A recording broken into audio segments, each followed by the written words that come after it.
Hello everyone. Good morning, guys. We have enabled passcode on the meeting, guys.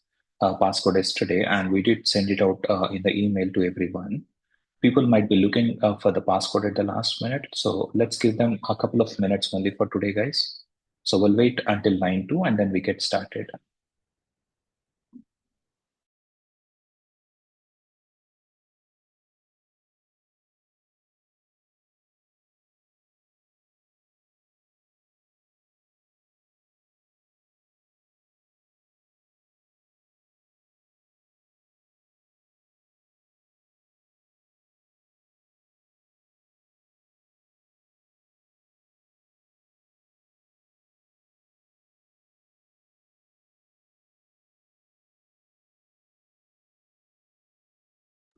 Yeah, 27 is the enrolled count, guys, but not really sure why only few have dialed in. I think yeah, people are dialing in now. And also because it's Saturday, right? Some of them might not be available, but that's okay. We'll just give them one more minute.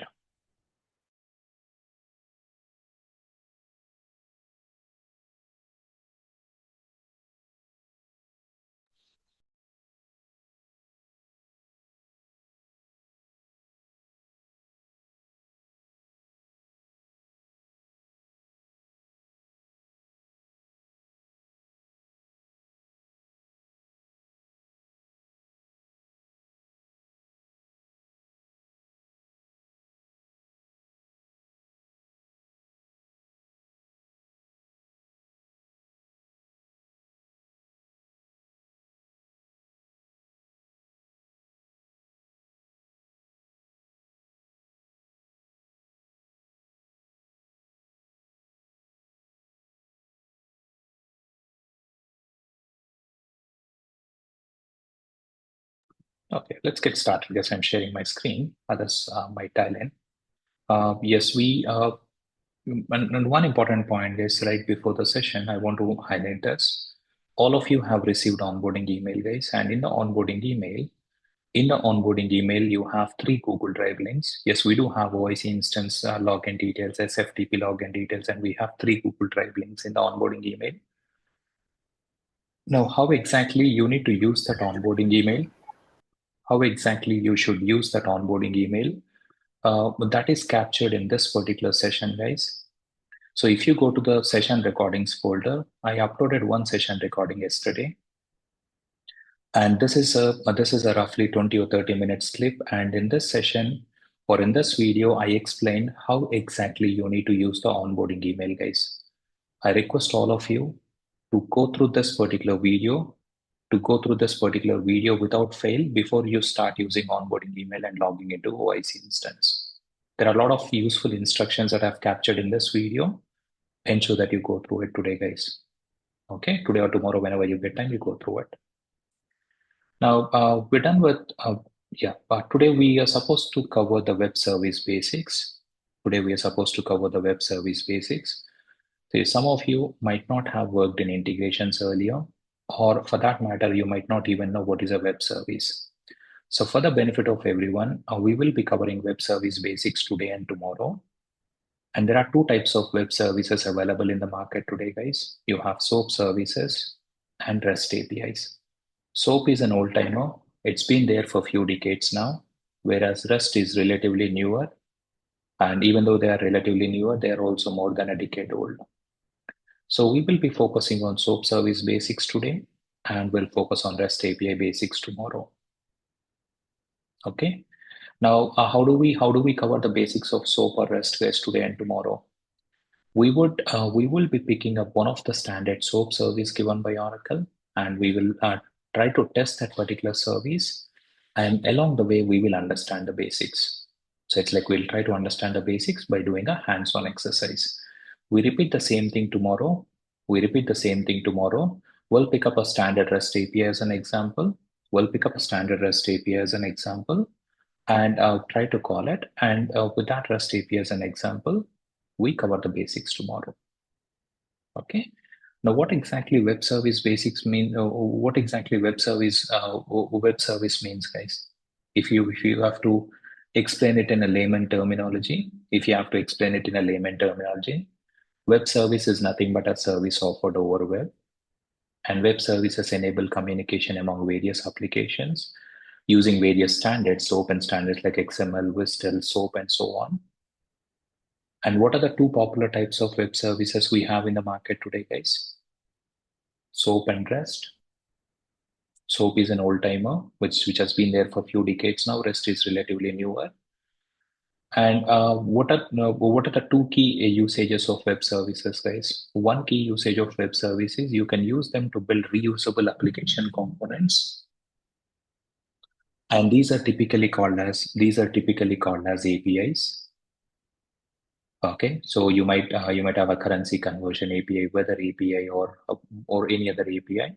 See, even without your knowledge, you are already consuming a lot of web services in the background, guys. You're already consuming a lot of web services in the background.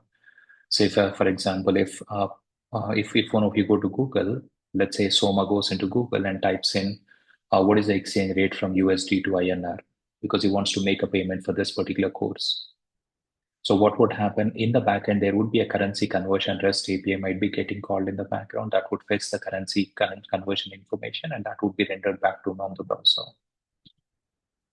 And if say Ravikant wants to go out in the evening today and he wants to figure out whether it's going to rain in Hyderabad or not today evening, what would happen? There would be a weather service that will be called in the background, and that's going to pull the weather information, and that will be sent back in the response. Okay. Now, even the same for language translations and all that also. Same for language translations and all that. Okay. So yes, these are the two key usages of, this is one key usage of web service. You can build reusable application components or APIs. And you can also connect existing softwares together. You can also connect existing softwares together with web services.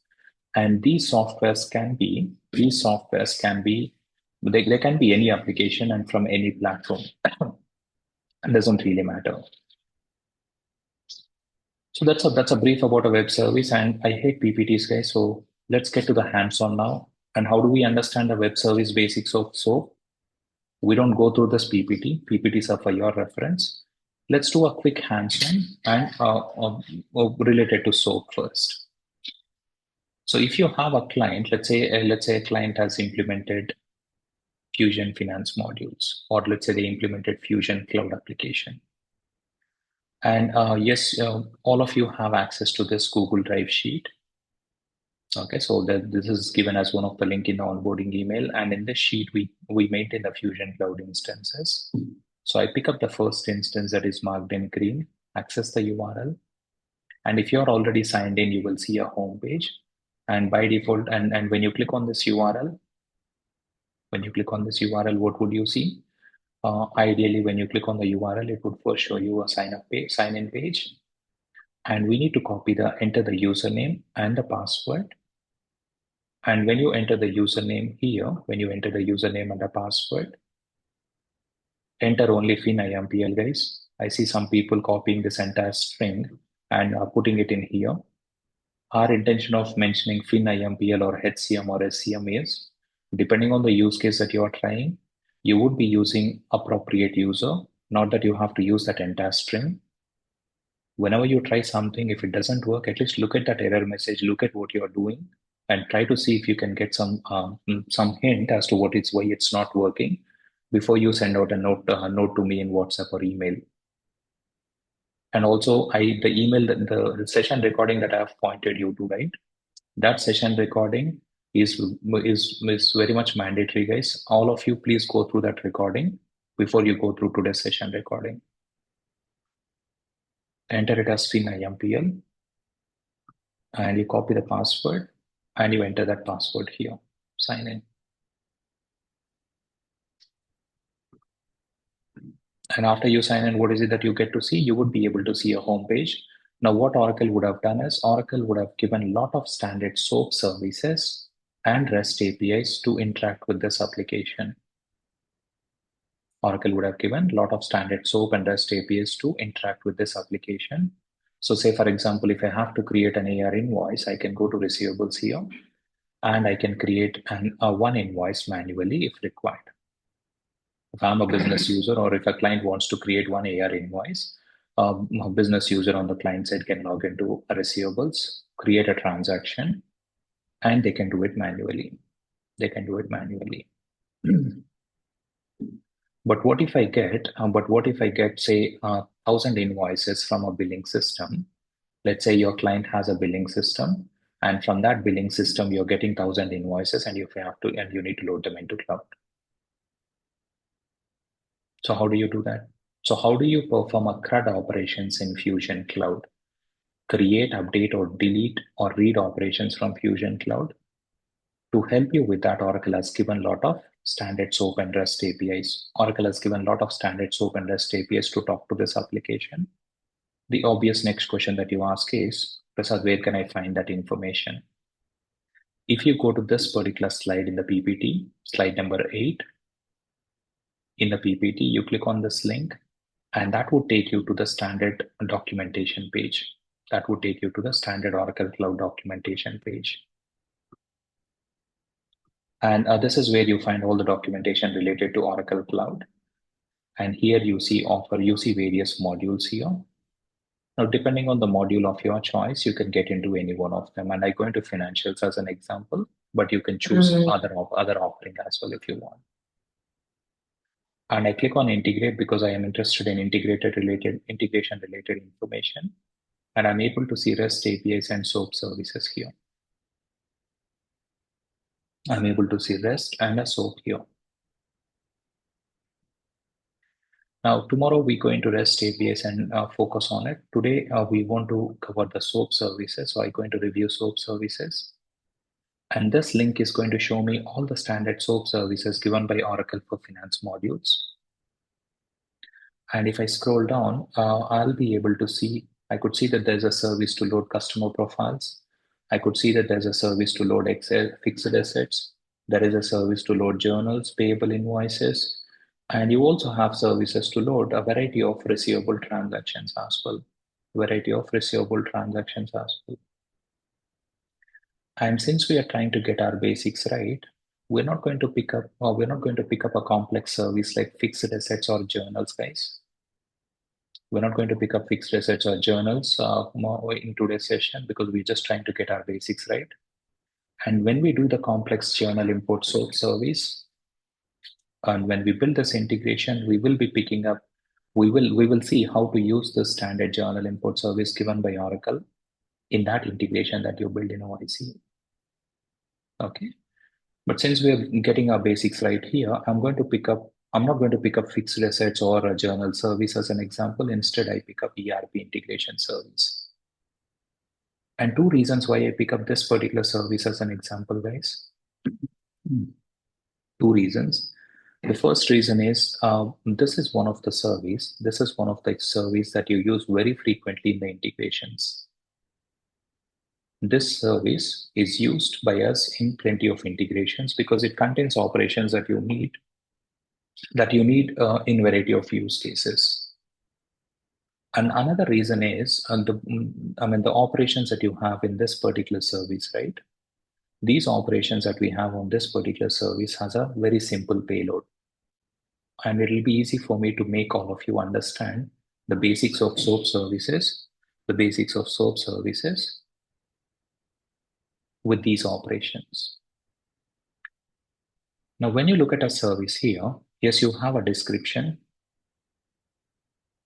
And the most important thing that you see here is a service WSDL URL.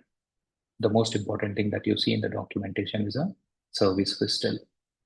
Now, if I go into web service basics, web service basics nodes, you copy and paste that WSDL URL from the documentation. And you also copy the instance logins from a Google Drive sheet. Now, the first thing that you need to do is,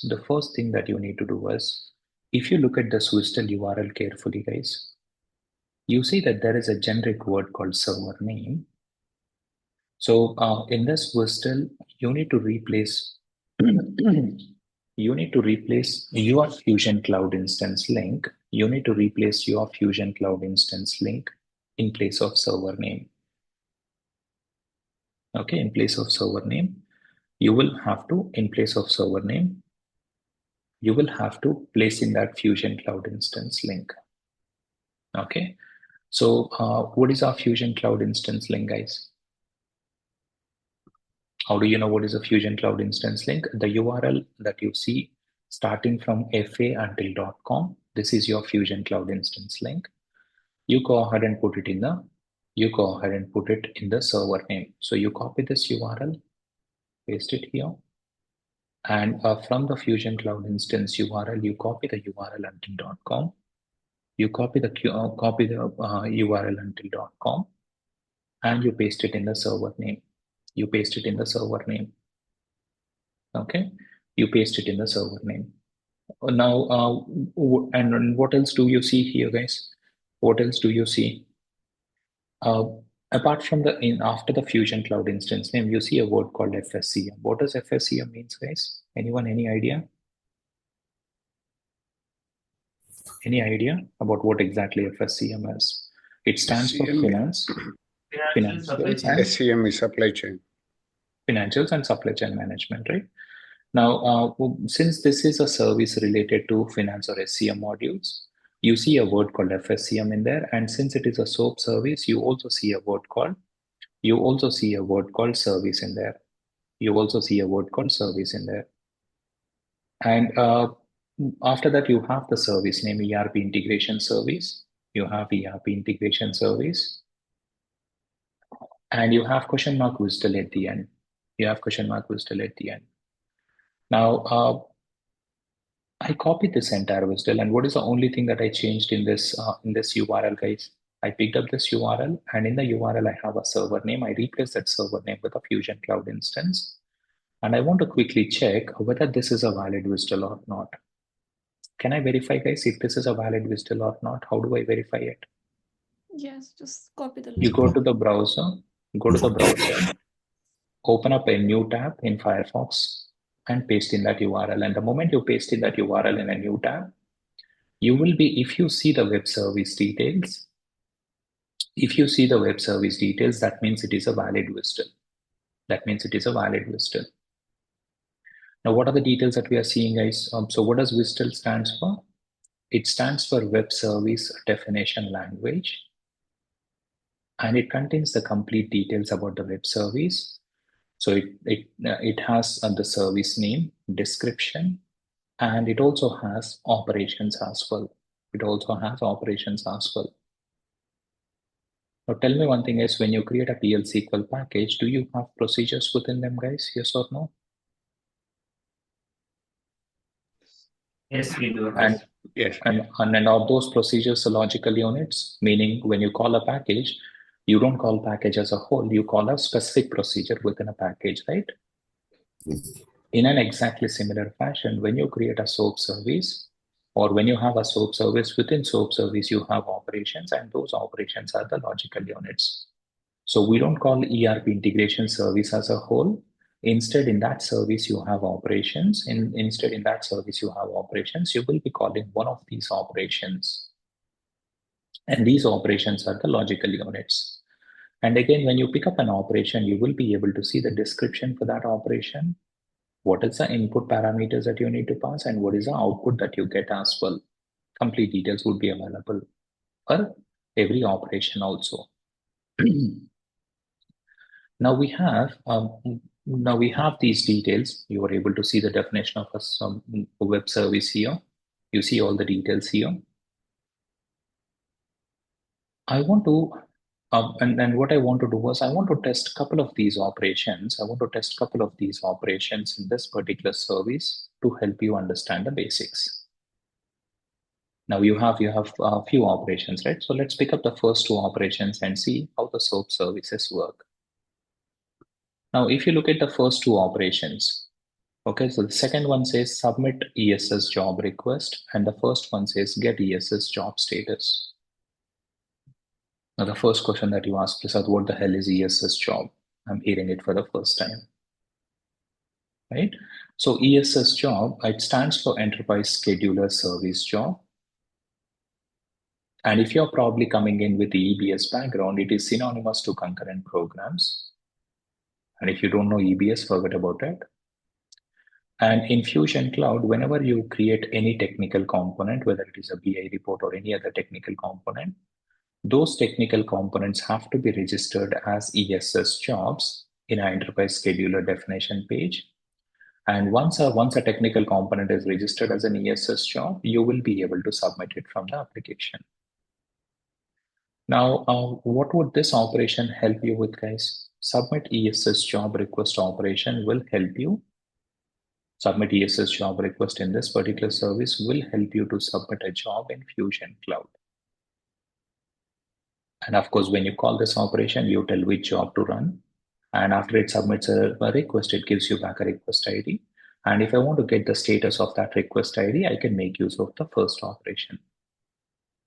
But before I show you how to submit a job in ERP Cloud and get its status using these two operations, let's first see how to run an ESS job manually. If you have to run an ESS job manually, what do, guys? You log into Fusion Cloud application first. And within the Fusion, and after you log into Fusion Cloud application, if you have to submit a job, you need to go to Tools. And within Tools, you have Schedule Process Screen. Okay, you need to go to Tools and Schedule Process Screen. And the moment you come in here, you might probably see some jobs already in running state there. And just to avoid confusion, you can expand the search box and you can put in your username, the username with which you have logged in. You can apply that username as a filter here.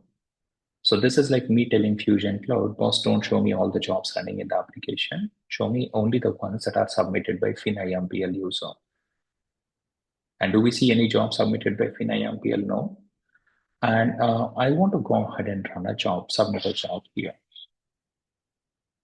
I want to go ahead and submit a job here. So if you have to submit a job manually, log into the application, go to Tools, Schedule Process. And here you need to pick up a job. So when you say Schedule New Process, it is asking you to pick up a job. Now, what you notice here is, remember guys, when Oracle delivered this Fusion Cloud application to the clients, within that application, you will have thousands of jobs already predefined. And if your technical consultant has created any BIP report or any other reports or any other technical component, your technical consultant might also define some additional jobs. But what I want to do, I want to just pick up one random job and run it. I don't really care what the job is or what it does in the background. So what I would do is I would go ahead and search for a job called Payables Health Check job. I'm least bothered about what this job does. My only intention of doing this in the application is to show you guys how to run a job manually. So I'm picking up one random job and I click OK. And this particular job doesn't have any parameters. And all it does is it does some basic health checks on payable application and gives you a report. And this job doesn't have any parameters. So that's why this section is blank and I go ahead and submit it. And as soon as you submit it, you get back a request ID. So this is how you run a job in Fusion Cloud manually. Log in, Tools, Schedule Process, Schedule New Process, pick up a job, enter the parameters if applicable, submit it, you get back a request ID. Clear, guys? What if I want to do this? From a Schedule Process screen? What if I want to do this from a from an integration in OIC? I'm not sure who is doing this, guys, but I would advise strictly and not doing the hands-on while you are attending a session. I understand that you might be quite experienced, or I also understand that you might have a lot of time constraints. The reason why I'm saying this is I've delivered 100 batches in the past, and there's a good reason when I say something. If you try to do simultaneously, you will be paying only half of the attention to what I'm explaining. Okay? I don't know who is doing it, but please stop it. When I'm explaining something, your 100% focus should be on what I'm explaining. Okay? It's my advice. It's up to you whether to follow or not. Now, this is how you run a job. Schedule a new process, pick up a job and submit it. And as soon as you submit it, you see you got back a request ID, it has completed. We see a succeeded status as well. Now, what if I want to do this from an integration in OIC? Let's say I'm building an integration in OIC, and from the integration, I want to go into Fusion Cloud. Okay, I'm building an integration in OIC, and from the integration in OIC, I want to go into Fusion Cloud and submit a job. What is it that we can make use of? Do you know any web service or any operation that can help you to submit a job, guys? Shall we give it a try with this operation?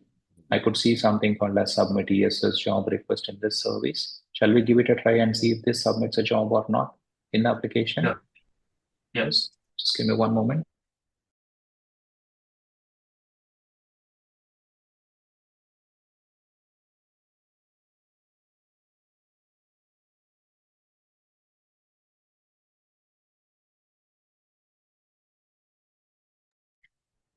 So what is it that we would be doing, guys? Ideally, starting Tuesday, Monday we will be covering REST API basics, and from Tuesday we will be building integrations in OIC, and we will understand how to call these standard SOAP and REST APIs from the integrations you build in OIC from next week. But since we want to understand the basics today, and I still want to call these operations, so we will not be calling these operations from integration. From integration in OIC, we will not call them from the integration in OIC. We'll be doing it for 2 months starting Tuesday. But today we will be using a testing tool to test the SOAP services. I want to use a testing tool to test the SOAP services. I want to basically call them, test them. So is there any, what is the testing tool that we should use to test the SOAP services, guys? Postman. If you go to Google, yes, SOAP UI is what we normally use to test the SOAP services, guys. Postman is what we normally use to test the REST APIs. Monday we will use Postman. Today we use SOAP UI. Yes, from SOAP UI also you can call REST APIs, and from Postman also you can call SOAP services. But you would be much better off if you use SOAP UI to test the SOAP services, Postman to test REST APIs, because those products are built for it. Okay, and these two are free testing tools, guys. So go to Google, search for SOAP UI, and it's a very popular testing tool, guys. I've been using it for almost 20 years now. So you click on download REST and SOAP, go to this particular option. Prasad, sorry. Hey, Prasad, sorry to interrupt. Can we take questions at the end or? Only towards the end. Yeah, let's do it towards the end. Yeah, otherwise it goes all over the place. Okay. Now, when you go to the downloads button, you will be able to see two versions here. You see a paid version and you see an open source version. There's absolutely no need for you to go for paid version. Open source is more than enough. Just download this open source version. And install it. If you are using Windows machine, when you download this, there would be an executable file that gets downloaded. Double click on it and install the tool. And once the tool is installed, you will be able to see a shortcut like this showing up on your desktop once you install it. Now let me go ahead and open the tool. And what is the version that I'm using here, guys? 5.6.0, but it doesn't really matter. You can use any other version that you want. Install the latest version. Okay, so there's no version dependency as such. And after you install the SOAP UI tool and open it, you will probably not find any of these projects. You will find a blank tool opening up. And you see an option called SOAP at the top here. And use that option to create a new SOAP project. Give it a name. And I'm going to use UG94 here. And I need to click in the WSDL URL. Now, whatever is the WSDL URL that we have, whatever is the ERP integration service WSDL URL we have, I'm pasting in that WSDL URL. And what is this tool, guys? It is basically a testing tool that we can use to test the SOAP services. And I'm in this SOAP UI tool, I'm adding that ERP integration service WSDL, and I'm creating a new project. And by default, when you add a WSDL, this checkbox will be ticked by default, guys. And what it would do, SOAP UI will go to this service, and whatever operations you have for this particular service whatever operations you have in this particular service, for every operation, it is going to create a sample request by default. Okay, now you click OK. Now when you click on OK, you will be able to see a folder getting loaded. And you see, in fact, two folders there. You see a response folder and you see HTTP folder. Ignore the response, go to HTTP folder. And in the HTTP folder, you scroll down and go to submit ESS job request. And the moment you open submit ESS job request operation, you see a sample request payload generated by SOAP UI. And if you open that request, this is how the sample payload looks like. And if you look at the sample payload, okay, so what is this? What is this, guys? This is actually the message that I'm passing as input when I run the service. Now, what do you call this as, guys? A crude way to refer to it is input message. But what is the term that we normally use when we talk in integration meetings? Payload. You call it as a request payload. Okay. So a request payload means whatever is a payload that you're passing as input when you submit a service. Please don't use terms like input message, output message, guys. Use a term like request payload and a response payload. Payload is nothing but a message, and we don't call input, we call it as request. And when you submit a request, you get a response, and what do you call that as? You call that as response payload. Okay, not output message. And in the request payload, if you look at the request payload and see the sample payload that is generated, you see that for every attribute, you see the job package name. You see that every attribute is repeated twice, and this is a start tag for the attribute, and this is an end tag. This is a start tag, and this is an end tag. Now, between the start and end tags, you see question mark, and that is exactly where you have to mention, you have to pass the actual value.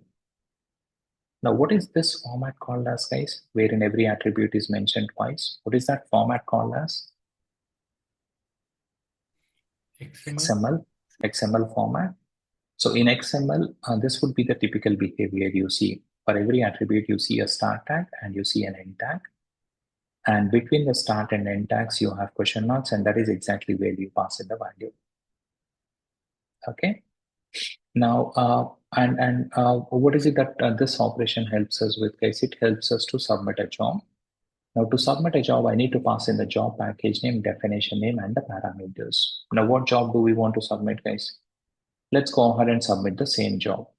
The same payables health check job.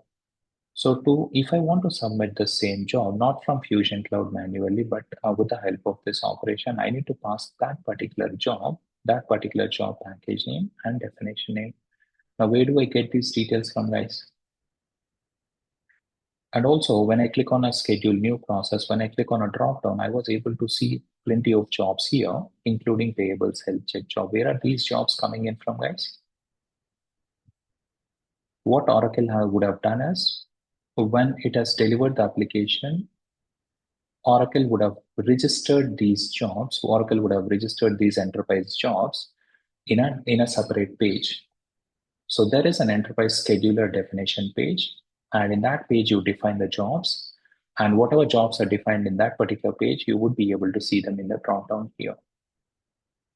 Now, where do I see the definition of this job? To see the ESS job definition, you open up the Fusion Cloud instance, click on the username. Under administration, you click on setup and maintenance. That will take you to a page called functional setup manager page. So this is a page typically used by functional consultants to do the setups. And we need to click on the task ribbon here. And we need to go to global search. And from there, you should be able to search for the task that you want. And I want to search for a task called manage enterprise %job %. Now, when I search for a manage enterprise job definition page, I've got three tasks here. And I'm interested in finding the job details of payables health check job. Now you guys need to tell me, first of all, why are we seeing 3 tasks as? Modules are different. Modules are different. So the first one is CRM, second one is finance SCM, third one is HCM. Now, if I want to check the job details of payables health check, what does a payables mean, guys? Which module it is? Finance. Finance. So I go into the second task. I go into the second task and I'll search for that particular job.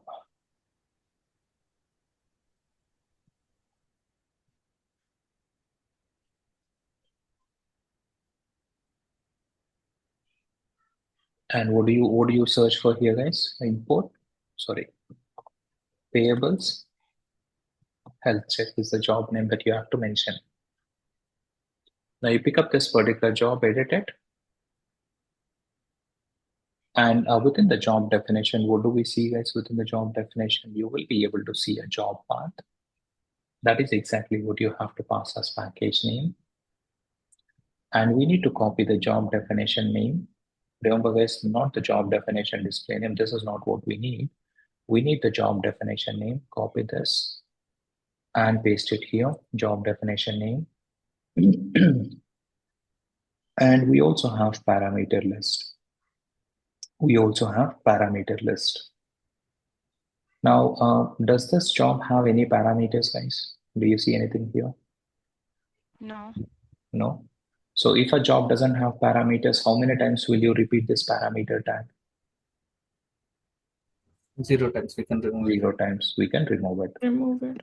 If we are submitting another job that has 1 parameter, you will pass in the first parameter value here. And tomorrow, if you have to submit another job that has 3 parameters, what do? You pass in, you repeat this tag as many parameters that you have on the job. And if you don't want to pass in value for any of the parameter, common sense, you still have that parameter tag, but you don't pass a value there. And it is no brainer that the number of parameters that you mention here or the sequence in which you mention these parameters should exactly match with what you have on the job. It goes without saying. But this particular job doesn't have any parameters. I'm going to knock it off.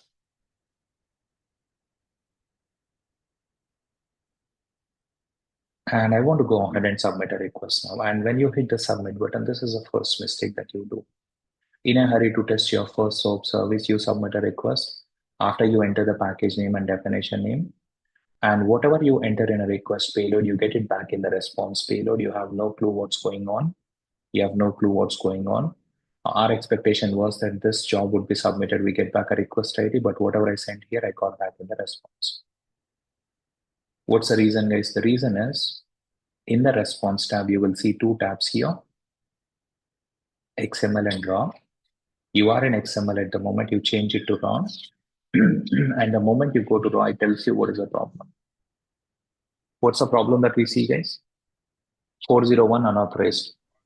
Why is it saying unauthorized? Because we did not pass in authentication details when we call the service.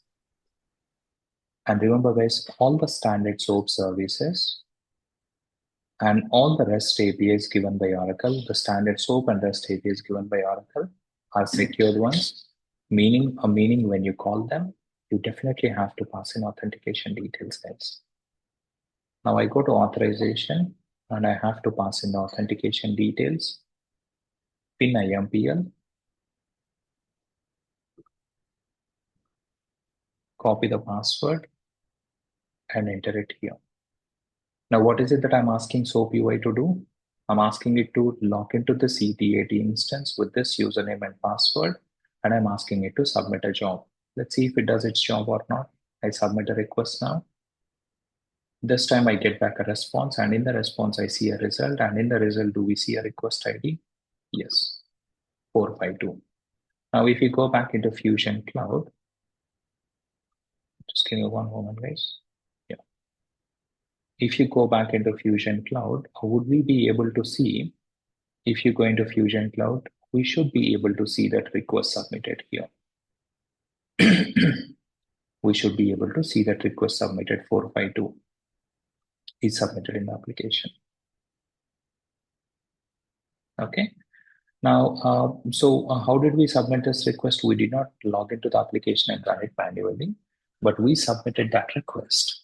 We submitted that request using SOAP UI and to submit ESS job request in ERP integration service is what I've used. Now, after you see, when you submit a job with your own eyes, you would be able to see what is the completion status of it. But what if you submit a job from outside of Fusion Cloud, guys? Maybe you did it from SOAP UI today, and from next week we will be doing it from OIC. Yes, I submit a job, I got back a request ID, but I might be interested in finding out what is the completion status of this request, because based on the completion of the request, I want to send out a relevant notification in my integration. So do you know any operation? So we use this operation to submit a job.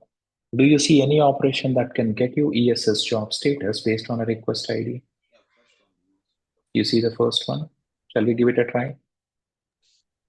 Now I copy this request ID and I go to get ESS job status, submit a request, and it prompts me to pass in a request ID as input, and I enter the username and password.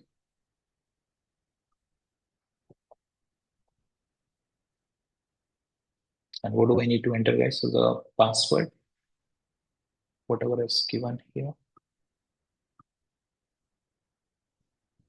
Submit it. And this time, what would you get back in the response, guys, here? You get back a result, and in the result, you will be able to see the completion status of the job. Now, what is the completion status of this job in the application, guys? Succeeded. And that is the status that you have got back here. Don't get misleaded by the case sensitivity. Yes, when you get the response, it will be all caps. But when you look at it in the application, it will be init cap. Okay. So if I want to submit a job, and if I want to get the job status, I can do it manually.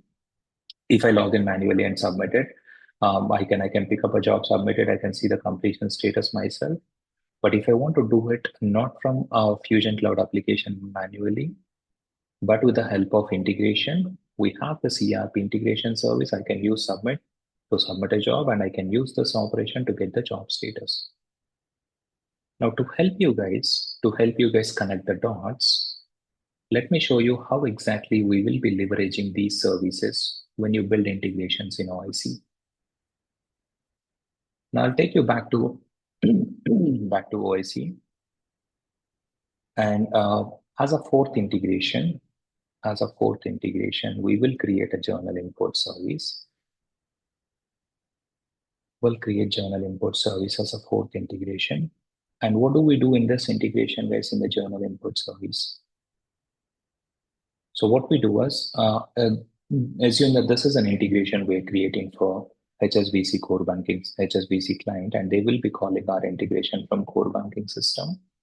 From their core banking system, they trigger our integration, pass in a journal payload as input, and you receive maybe 100 or 500 lines as input. And with the journal lines that I receive, what is it that I need to do? I need to import those journal lines in cloud. Now, to import those 500 journal lines in cloud, do we have any journal service here, guys, that you can see? Do you have any journal service? Yes?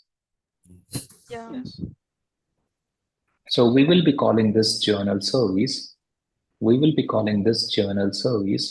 In the integration here, the journal input service.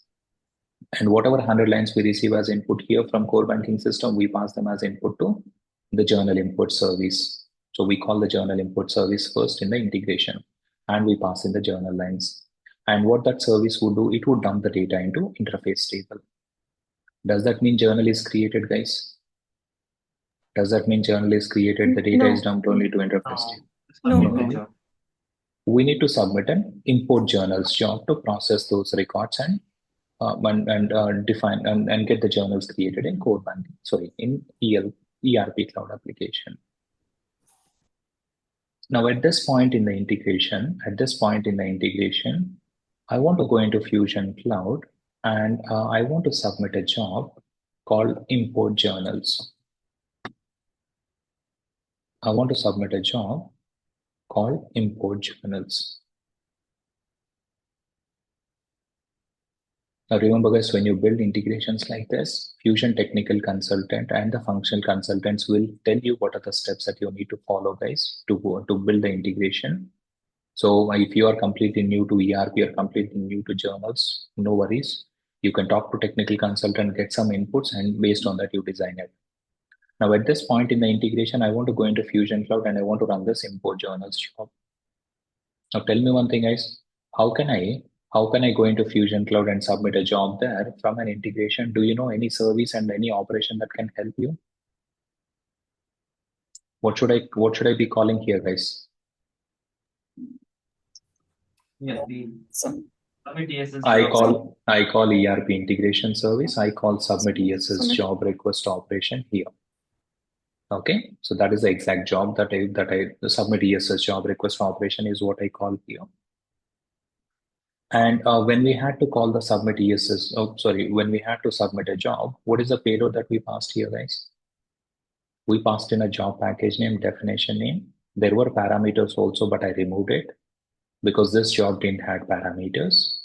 So if you look at the mapper, remember even in integration, when you build an integration in OIC and from integration you're trying to submit a job, immediately OIC will create a mapper, and in the mapper, what do you see, guys? In the mapper, it would prompt you to again pass in the same details. What are the details that we have seen here? Job package name, definition name, and parameters, right? You see the same payload in the mapper here. So OIC is asking, okay, Prasad, I'll submit a job, but tell me which job do you want me to run and with what parameters? And with what parameters? So what I would say this time I want to submit import journals job, and import journals job, unlike payables health check job, do we have to pass any parameters, guys, for import journals? Yes or no? Yes. How many Yes, we do. parameters we see? 2 mandatory. Seven parameters. 7 parameters, right? So 7 parameters are what we need to pass, and we would have to define those 7 parameters here. And I mentioned the import journals job package name and definition name, and I map the parameters. Now, when you submit a request, what did you get back in the response? ID. Request ID. So that would be the exact same behavior you see as well. You submit a job, you get back a request ID. And what do I need to do in my integration, guys?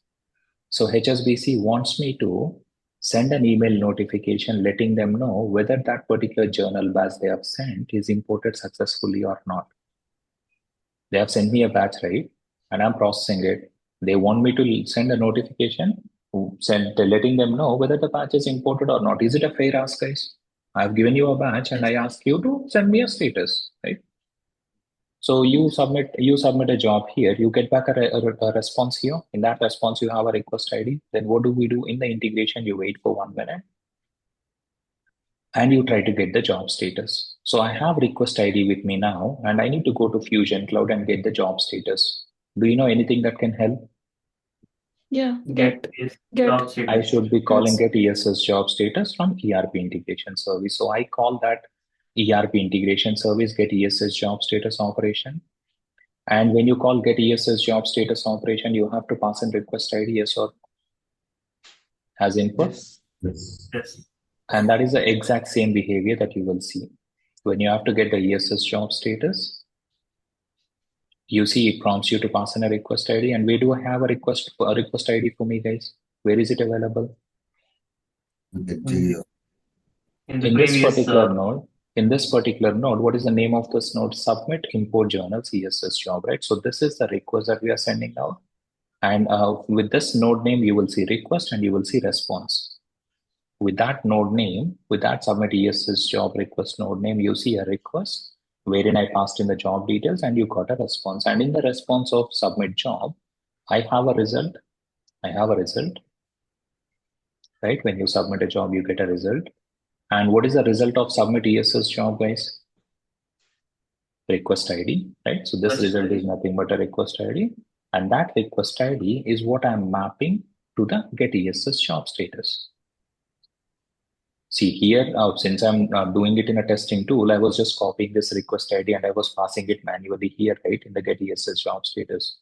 You don't need to do that you don't need to do that manually in integration. In integration, you can call any number of services and you can call the output of one service as input to another service here.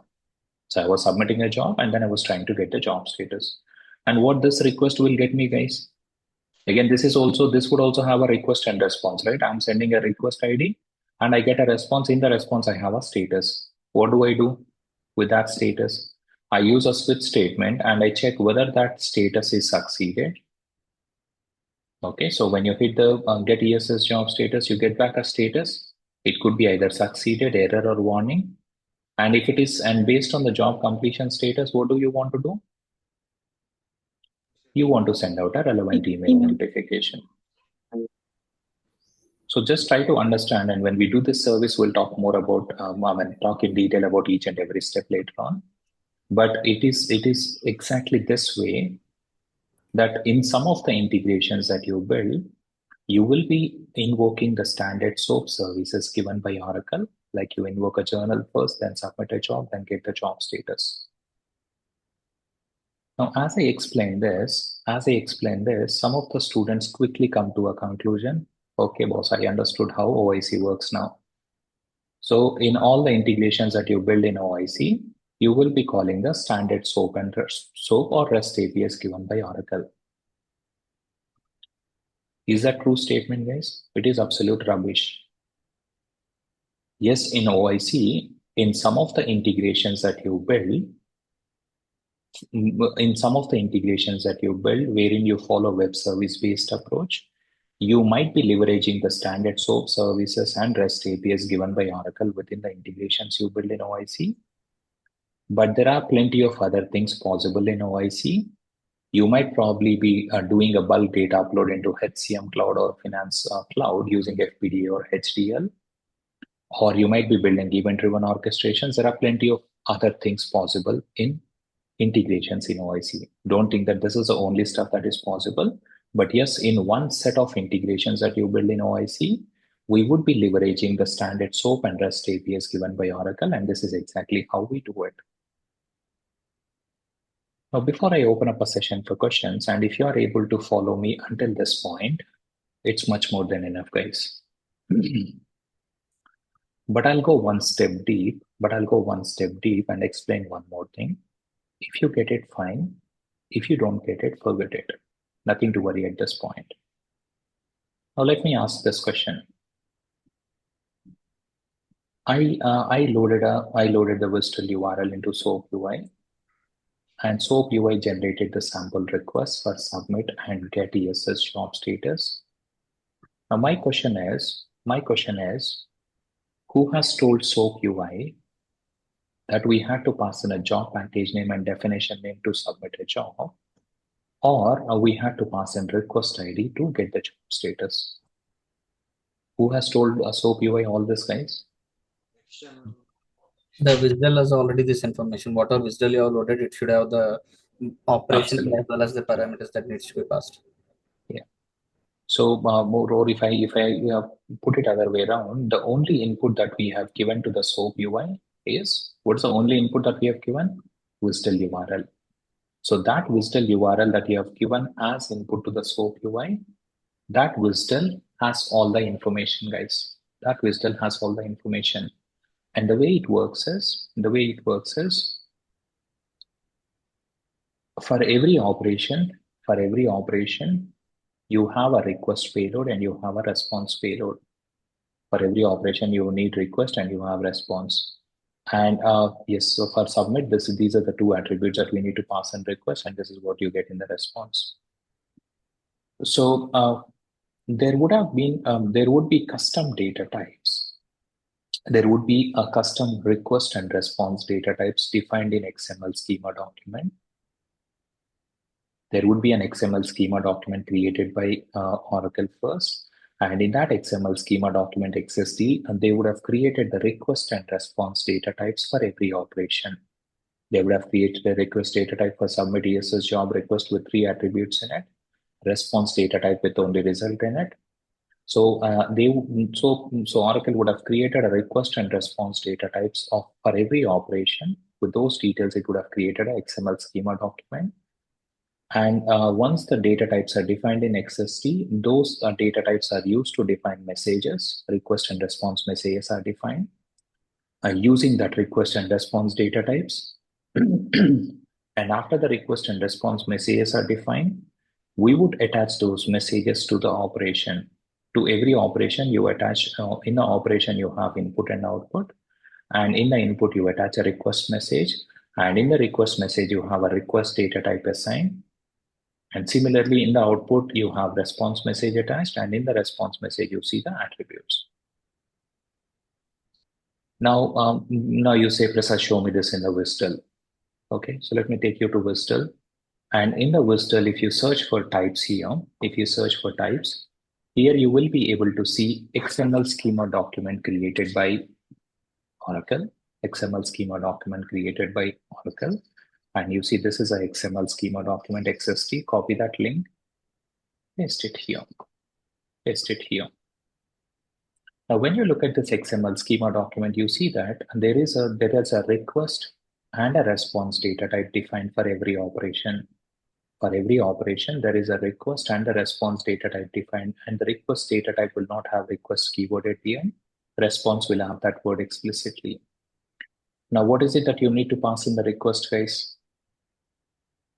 To get the ESS job status, for get ESS job status, we want to receive only request ID as input. So I mentioned only request ID in the request data type. And in the response, I want to see a result. So you only see result in the response data type. So this way, request and response data types are defined for every operation. And after those data types are defined, those data types are used to define the request and response messages. So you see this, first the data types are defined in schema document, and those data types are used. You see the request data type is used and the response data type is used to define request and response messages. This is a request message and this is a response message. And in these messages, you have request and response data types attached. And after that, under a port type element, you have operations. Under a port type element, you have operations. And for each operation, you have input, output, and fault. And to the input, you attach a request message. And to the output, you attach a response message. Now you're able to understand how things work. So when I load this WSDL in a SOAP UI or in the integration, doesn't matter where you call the SOAP service from, guys, whether it could be a OIC or SOA or a SOAP UI, all of them would do the same thing. They would go to port type, they would pick up the operation, and they go to the input, there is a message attached. So they pick up that message, and from the message, it picks up a data type.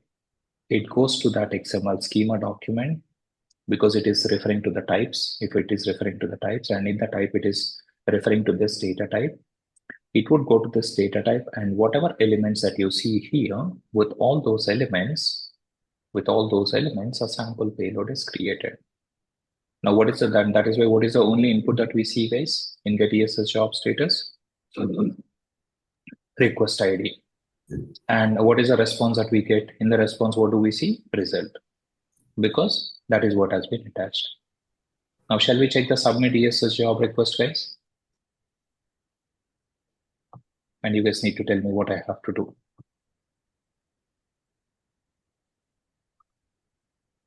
And this is an operation, submit ESS job request. To this operation, you have an input message. Shall I copy this? Yes. And I go up. I pick up the data type, right? Go into types, search for that type here. And what are the elements that you see here, guys? Package name, definition. Package name, definition name. These two are okay. But there's a third one also. I want you to focus on that as well. Package and definition is okay. There is a third element called parameter list. And when we looked at the parameter list, there was also one hint that we have seen there. What was that hint, guys? 0 or more repetitions are allowed. Where is that, and how do we mention an attribute as 0 or more elements allowed? You do it using the hints like this. For an attribute, if you mention minimum occurs as 0, max occurs as unbounded, what does it mean? It means that this element is a repeating element.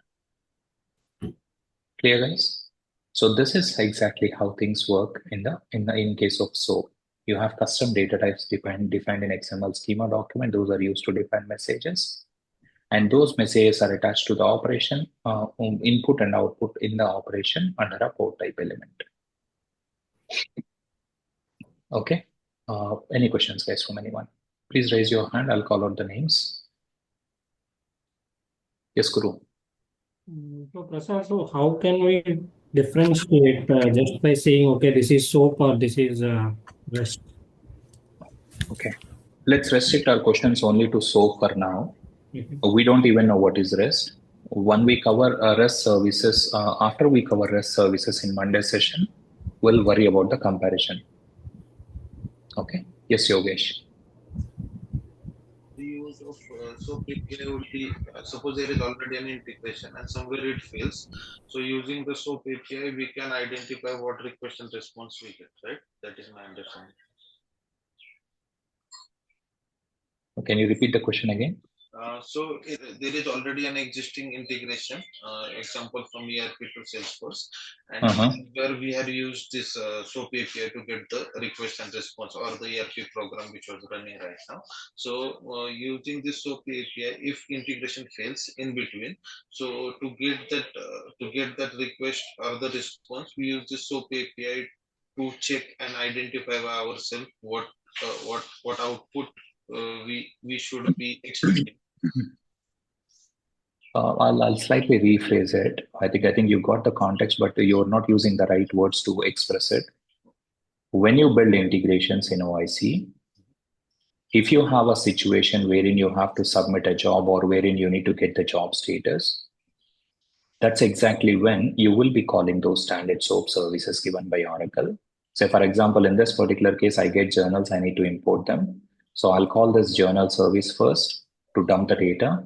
And then I call the submit job request here to submit a job. And then I get the call the get ESS job status to get the status and automate the flow rather than doing it manually. Yes, the standard SOAP services are given by Oracle are used within the integrations whenever you want to submit a job or get the job status or import a journal in cloud. And since it is journal import, we are using journal. If it is any other integration, any other business object, we will use other use cases. Yes, sir.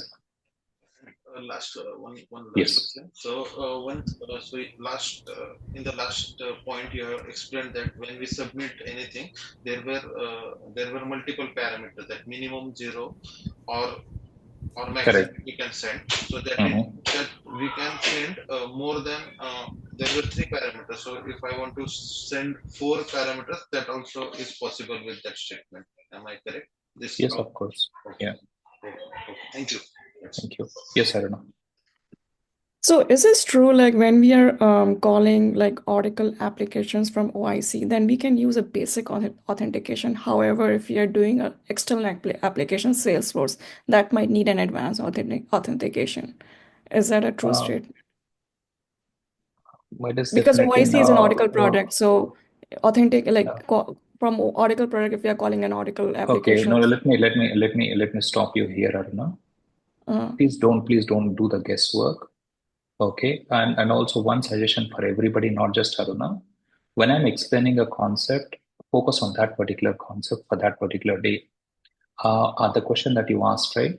I will be explaining it in detail when we do the Hello World REST API after we build the first integration in OIC, right?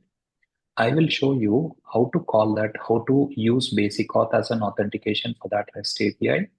And I'll also talk about how you can use OAuth also as an authentication mechanism. So the point is when you build integrations in OIC or when you from the integrations, if you're calling other systems, various authentication mechanisms are supported. What those mechanisms are, when do we use what? It is too early to talk about in a SOAP service basic session. First of all, are you clear on all the basics that I explained for SOAP services in today's session? Forget about the basic auth versus OAuth. Yes. Yeah. Okay, fine. Yeah, that's enough for now.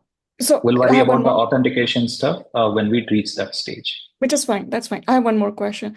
In this, like, I understand that, like, for the journal entries, like, you're importing and trying to feed into a system. But is this like true? Like, there's something called a JDBC connector as well, like, which is used for data loading. Is it something similar to JDBC connector when you're calling that thing to the connector? Or is it something? It is when you use that, when you call this journal import service, you're not talking to the database of Fusion Cloud. No matter what you do, Oracle will Uh-huh. not give you access to a connect to a database of this particular option.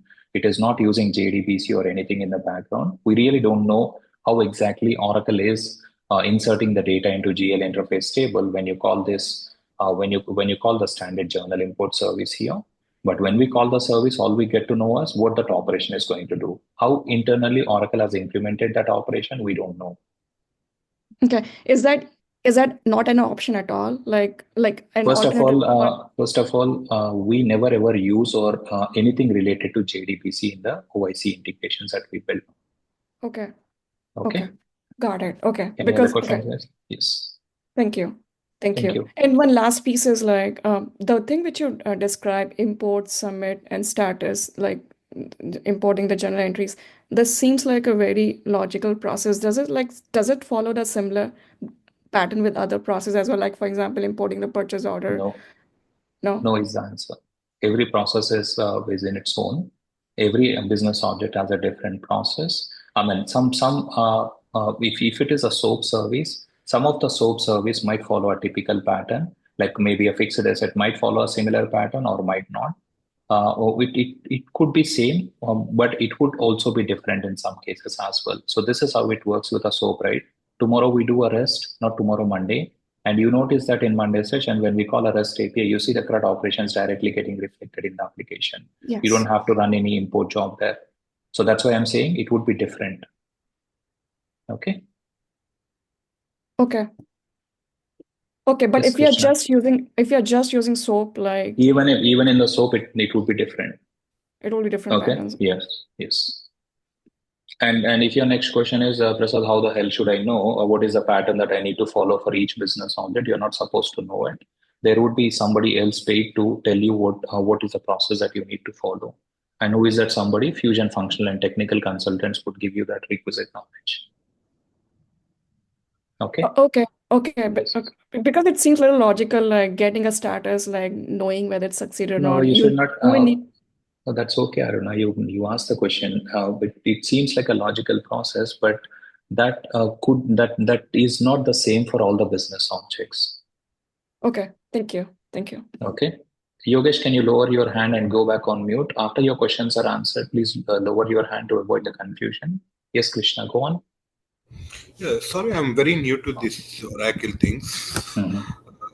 Like I really not getting like why Oracle Fusion Cloud, what it really does, and like can Okay, you then like in explaining it such out? Just cases, give would us an you? update on that.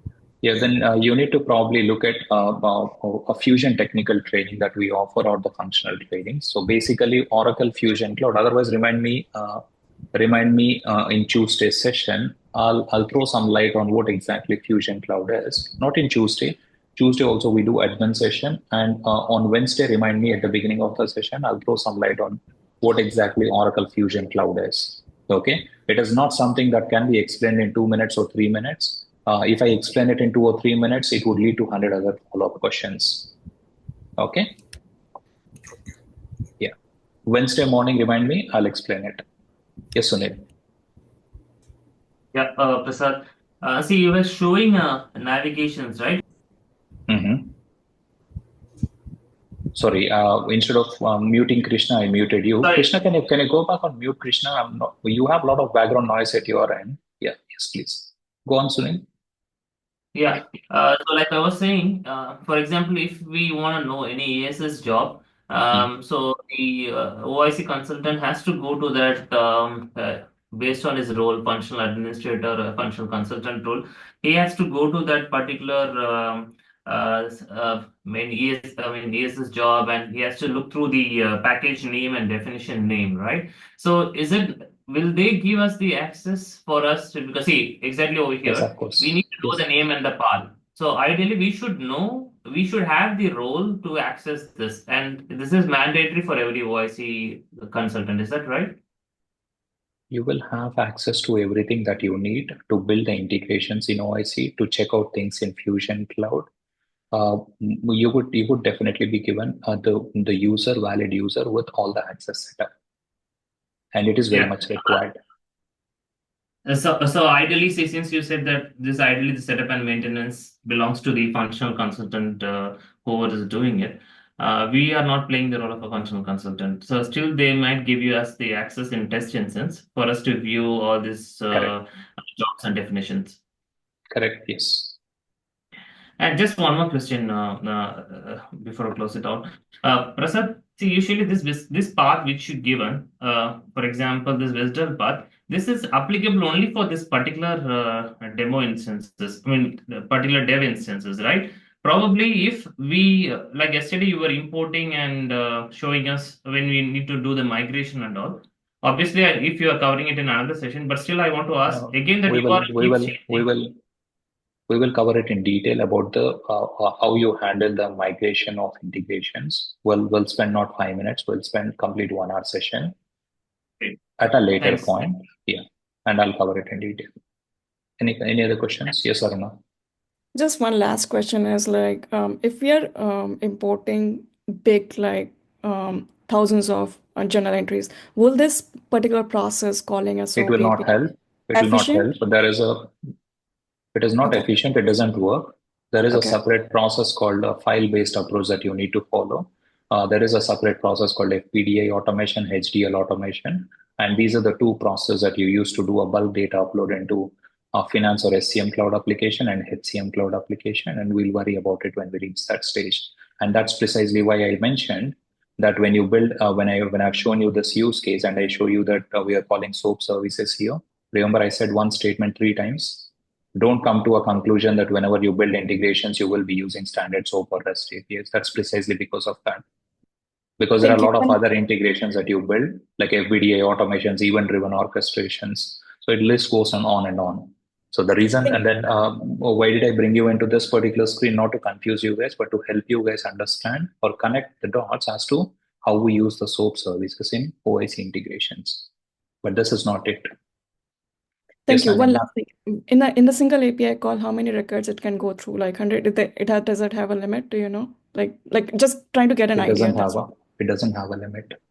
Usually we use web services only when we have to import a very handful of records, maybe 100 or 200 or 1,000. You will not use a journal SOAP service, and you will not pass 50,000 records unless everything is fine with us. Thank you. Okay. Yeah. Yes, Nagendra, go on. Yes, Prasad. My question is also related to the limits, and anyway, Arna asked it.